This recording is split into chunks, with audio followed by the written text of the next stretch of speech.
for this month of March. Father Bishop has already done his exposition on the same. That was on fast. Was it on fast? Yes, at around 8 a.m. He did his exposition. And I want to introduce this theme of March, which is settled in his resurrection. We have been talking about being divinely settled in God, being divinely settled. And this is a very timely one, because everything that a Christian is looking forward to, and not only Christian, every human being, we are looking on how to be settled. And when we use the word settled, we say the opposite of the word settled is being troubled or being unsettled, being troubled. You know, you are being tossed to and from. But when you are settled, it means now you have a clear-cut, you have a clear-cut path, you have a way. Now you are settled and you know this is it. When people build their houses, when people build their dream homes and houses, they use this word very often. I have settled at Kamogoga. I have settled at Kiambu. I have settled at Deya. What they mean is they are not moving again. They are now settled there. And this is a very, very timely word. Thank you for our dear sisters who have read for us from the book of Colossians, chapter 3, from verse 1 to 14, where Paul was talking about resurrection. And that's why we have this same theme called settled in his resurrection. So among the very many things that we are going to be settled in this month, every preacher that is going to stand upon this podium, they are going to talk about being settled and divinely settled in Jesus' resurrection. And this is very exciting for me, being settled in his resurrection. We are already in the Lent season, and we are going to see a lot about Jesus resurrecting. And what we mean by resurrection, we have also read from the book of Revelation, chapter 1, verse 13 to 8. But I'll come to that later. I don't want to go ahead of myself. And the word resurrection, you can see those are two words already. We have the prefix re. Re means again. When something is done again, instead of using the word again, where it is applicable, we use the prefix re. When we say resuscitate, those are also two words.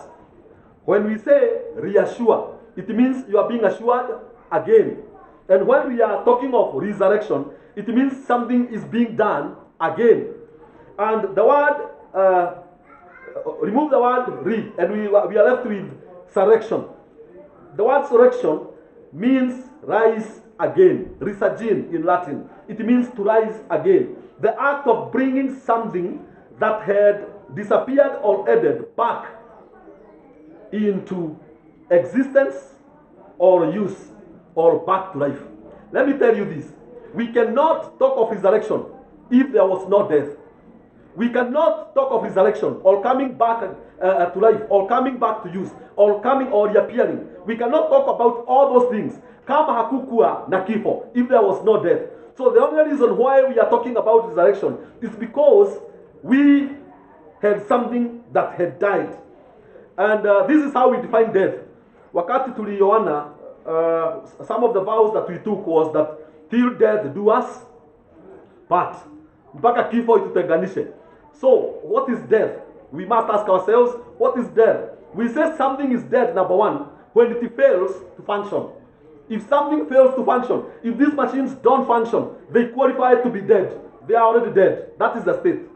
Number two, we can say dead is when something ceases to live. When there is no life in something, we say it has died. It is dead. And number three, we can say that something is dead if it ceases to produce. If there is no longer production that we can put a finger on, then that is already dead. So when we are talking about bringing something back to life, that is what exactly we mean. And let me tell you the beauty. Let me submit to you the beauty of resurrection. And this is why I call it divine settlement. Brethren, we are going to really be settled, and only settled forever in resurrection. I sometimes hear people when we are in a burial, when we are conducting some burial rites, and then you hear someone say, so-and-so's final resting place. My friend, in death there is no final resting place. In that grave, that is not the final resting place. The divine place where we shall be divinely settled forever. We are not changing again. It's only in resurrection. When we shall resurrect, when we shall be given new bodies. For your information, in the book of Matthew chapter 24, we have the information there that all the graves are going to be opened. So at some point, you are going to be disturbed. Yes, we shall tell you rest in peace. We shall do so many other things. But at some point, the graves will be opened. And then you will transit into the final resting place called resurrection. We must all admire to resurrect. We must all look forward in all hope that one day we shall resurrect. But now, before we come to the resurrection of our bodies after we have died, as you can see, all of us are here alive. So, how does resurrection apply in our situation today? You have no idea how many things have died in people's lives. You have no idea how many hearts are already dead. And that is why I love church. Because this is where we come to proclaim resurrection of the hearts that have died. This is where we come to proclaim resurrection of careers that were long dead and buried. We come here to preach resurrection to people whose characters have already been assassinated long time ago and they are dead. Bwana Yesu asifiwe. There's one thing I really like about resurrection. When Jesus died, when the Pharisees, the Judaism and the Roman government killed Jesus, they were so happy. Momentarily they had won. They thought this is the end of the story. They thought they have brought an end to a movement that was already, they had no idea that it was started by God. So they went home happy, rejoicing that they had already killed Jesus. And as people always say, dead men tell no tales. Watu wakikufa ni hivyo, hakuna hadithi. Hata kama alikuwa na deni yako na haukuambia mtu, hiyo imekwisha hivyo. That's how it works when someone has died. But let me tell you, something happened that really shocked the whole of Israel and the whole of the world today. Out of their expectations, as wild as it could have been, they met someone who was long dead. They killed him. And actually he tasted death. He went down to the grave for 3 solid days. Lakini wacheni niwaambie wapendwa, I think it was the shock of their lives when they met the man of Galilee, Jesus Christ, walking again, more glorious than anything else, more glorious than before. And I want us to have this kind of hope. Actually, the only reason why I'll be preaching this resurrection this month, it is because I want people to be hopeful. I also tell God, even in my personal life, to be hopeful of resurrection. And let's anchor all our hopes in resurrection. Na mimi najua ninahubiria watu ambao kuna vitu zao zilikufa kitambo. Na wale waliua hizo vitu zako, wale walikuua wakafikiria wameshinda. They thought it is done. But let me tell you this, brethren, you are going to rise. You are going to resurrect. Actually, one meaning of resurrection, I was reading in another dictionary, it is upright. The Latin direct translation is upright. You are going to walk upright again. You are not going to bend forever. And then your assassins and your killers and your murderers, they will be surprised because the much that they could do was just to kill you. The much they could do was just to assassinate your character, nothing more.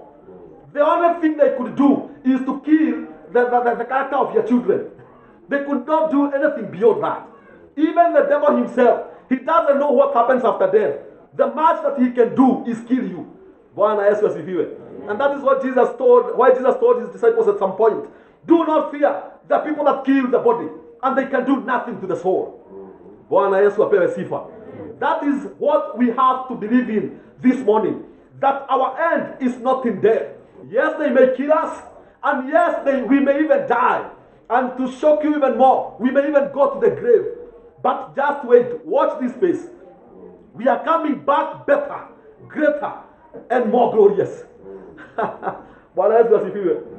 In the book of Revelation where we have just read, wakati watu Wayahudi walimuua Yesu pamoja na serikali ya Warumi, I think kama wangejua Yesu atafufuka akiwa namna gani, they wouldn't have killed him. They would have been envious and jealous.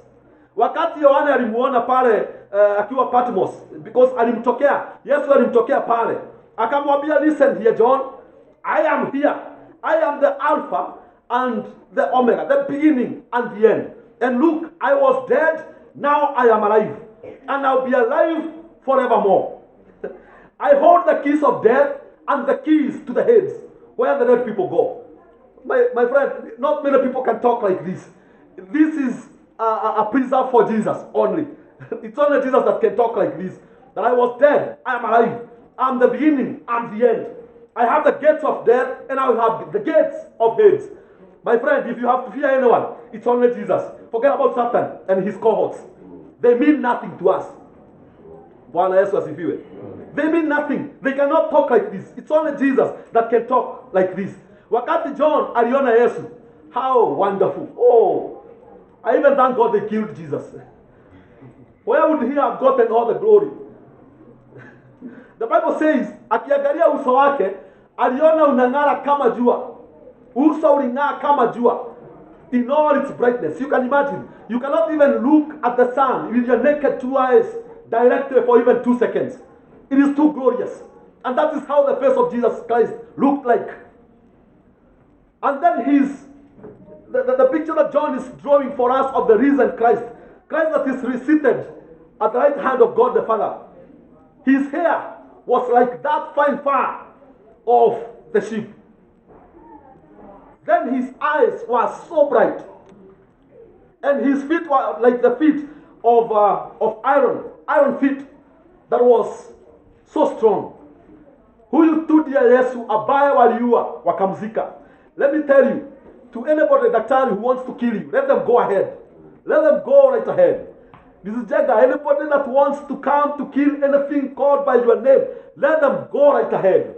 They can only go that far. They can only go as far as killing you. Yeah, and the aftermath of what they are doing is gonna be greater and way better. May God keep all those that kill you, all those that killed your dreams. May God keep them. All that assassinated your character, may God keep them. They will see you a resurrected man. Watakuona ukiwa sasa umetoka kwa kaburi, and the better version of you will be in that face. Bwana Yesu asifiwe. Hai, kutikienda hiyo guya muno.